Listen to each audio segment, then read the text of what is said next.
Tuloy ang mga pangunahing balita. Kinumpirma ni dating presidential spokesperson Attorney Harry Roque na nakalabas na siya ng Pilipinas. Sa eksklusibong panayam ng DZRH, sinabi ni Attorney Roque na nasa Abu Dhabi, UAE na siya, ngunit tumanggi itong idetalye kung kailan at paano siya nakalabas ng bansa nang hindi dumadaan sa legal na proseso.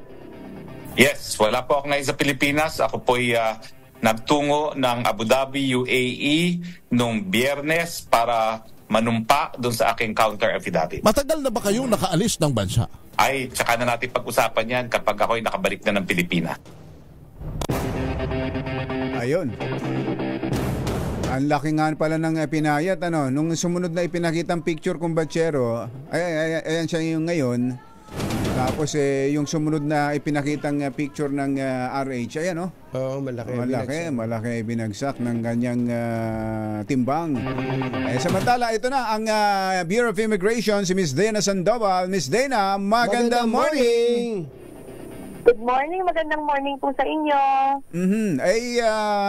Paano ho ba nangyari? At kailan nyo nalamang wala na nakalabas na pala ng Pilipinas si Attorney Harry Roque?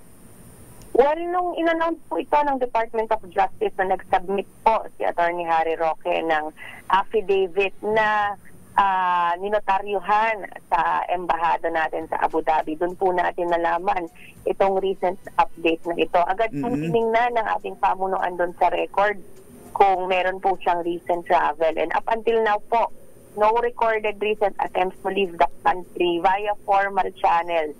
So, hindi po ito nagdaan sa immigration.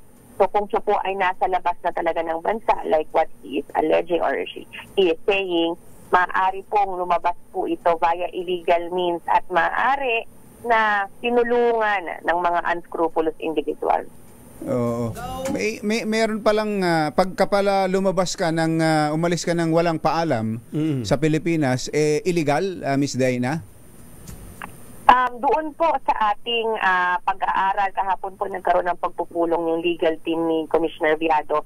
Nalaman na walang direct na kaso na maipafile doon sa illegal na lumabas ng Pilipinas. Maaari po itong mahulog sa falsification of public documents kasi may definitely may pasaporte yan. Maaaring may pinalsify na clearances para tanggapin po doon sa destination. Sa destination. Oo. Yes, so doon po maaari sigurong mahulog yan. But of course, depende sa facts of the case na makikita po once investigahan at makuha ang kanyang travel documents. So saan po dumaan? Sa ngayon po, inaalam pa po natin yan kasi hindi po dumaan sa formal channels kung saan naka-estasyon ng immigration. So hindi po nagdaan sa airport, seaports, or yung mga border crossing stations. Kasi yan po, kitang-kita kung siyang dadaan doon. Very prominent figure, si former spokesperson Harry Roque. Napakalayo pa lang, makikita nyo na po siya. Saka may mga CCTVs po tayo doon sa mga formal ports. Sobra ka naman, Miss Dana. Naman yung pagkakasabi mo na yun. Totoo nun, meron nga ibang nanggagaya kay Attorney Harry Roque. Akala ko siya. Anong ibig mo sabihin, Miss Dana, doon sa malayo pa kilala mo na? Kasi he's a very prominent figure po in public, sabi siguro ni Ma'am Dana, pambihira naman. Siyempre, artista yun para celebrity kapag totoo naman talagang si Attorney Harry Roque, malayo pa nga, makikilala mo na, mamumukha mo na. Hindi, pero ang tanong doon, di ba kapag halimbawa pumunta siya ng Sabah, Malaysia, pumunta sa Sabah, Malaysia, pagpasok niya doon, magpipresenta siya ng kanyang travel documents, right? Yes, magpipresenta po. Pagpasok ng any other country, he would need to have presented po ang kanyang pasaporte. Pero hahanapin ba doon na yung tatak na galing siya ng tatak ng immigration ng pinagmulan niyang bansa tulad ng Pilipinas? It would depend po on the country na pupuntahan niya. Of course, may kanya-kanyang regulations ng iba't ibang bansa. But normally, yes, hahanapin po. Kaya that's a possibility po na maaring may mga falsification na nangyari doon sa clearance ng immigration. Tayo po ay meron ng experience kay Alice Guo. Hindi po ba? Nagkaroon na tayo ng experience. At ito naman pong information that Harry Roque has been in UAE, nakarating na po sa amin. Ayaw lang namin i-discuss ni Kumbachero as early as Monday last week. Monday last week. Ang tanong po namin, yung pong panahon na iyon, hanggang sa araw na ito, hindi nyo pa ba na-establish kung hindi nyo ba nakausap yung Malaysian authorities, for example, kung dumaan ba sa kanila ang isang Harry Roque?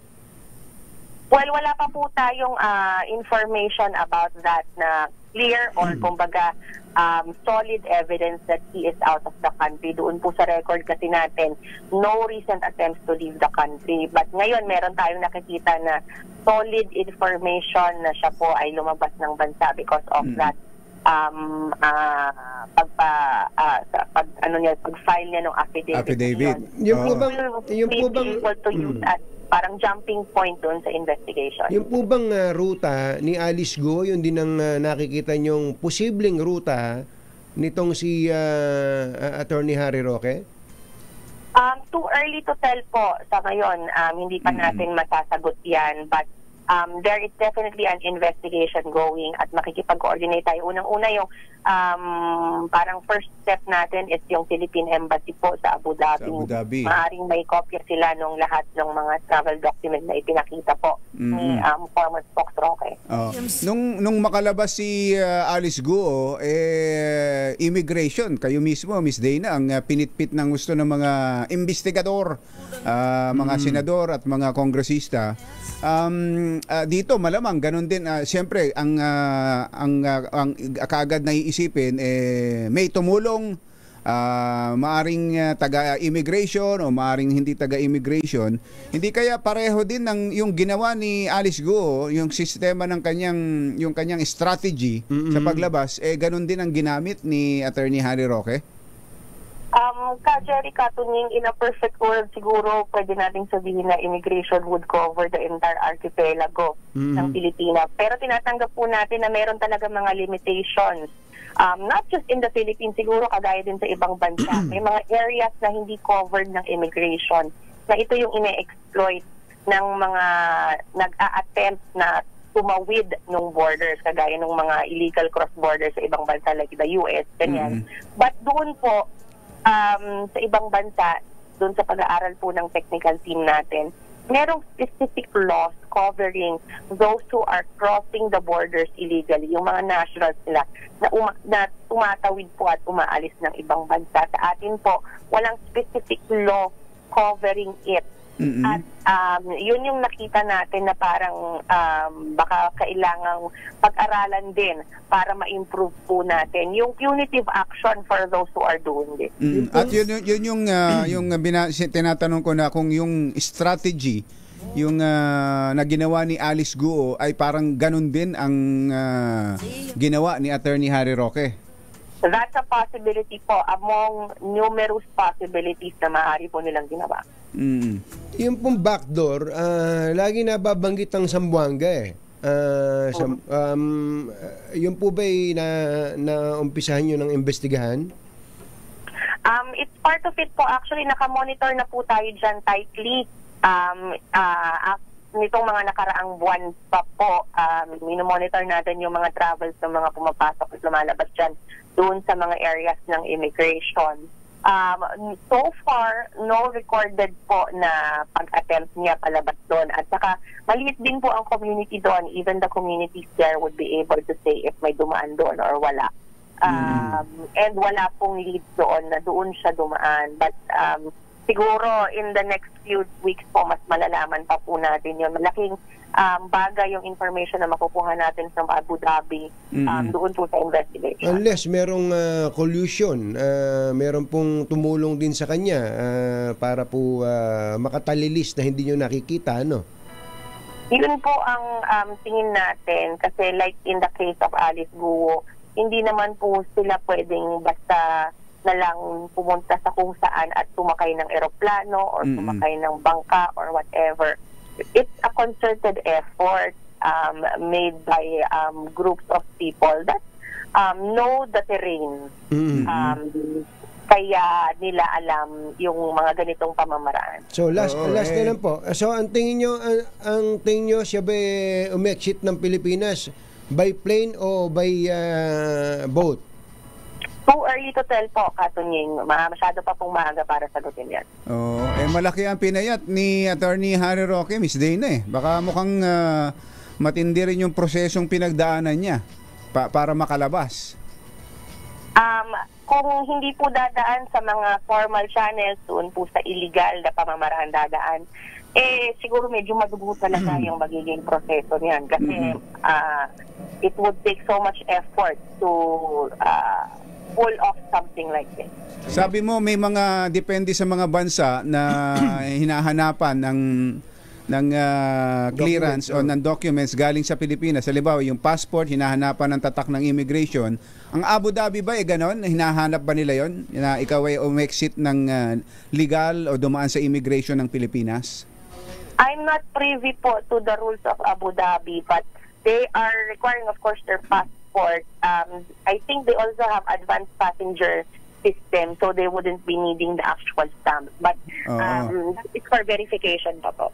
Tsaka baka kasi layover lang sa Abu Dhabi, so hindi siya lalabas. Maring andun lang siya sa loob ng airport. Kung hindi siya lalabas, hindi niya kailangang dumaan sa immigration ng Abu Dhabi. Pero nagpunta ba sa embassy? Nagpunta sa embassy? Yes, to the embassy. Nagdeposition siya doon, di ba? Sa embassy mismo? Okay. Sa embassy po mismo. Nagdeposition siya sa embassy kumbachero.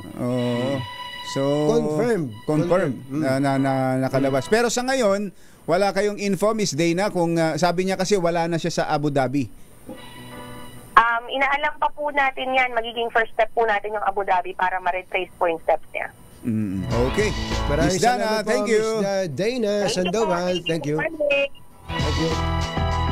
Parang Sundan sa pahina 2, kinumpirma po ng DFA na nagpunta ng UAE si dating presidential spokesman Harry Roque at ang kanyang misis at legal ang kanilang pananatili doon.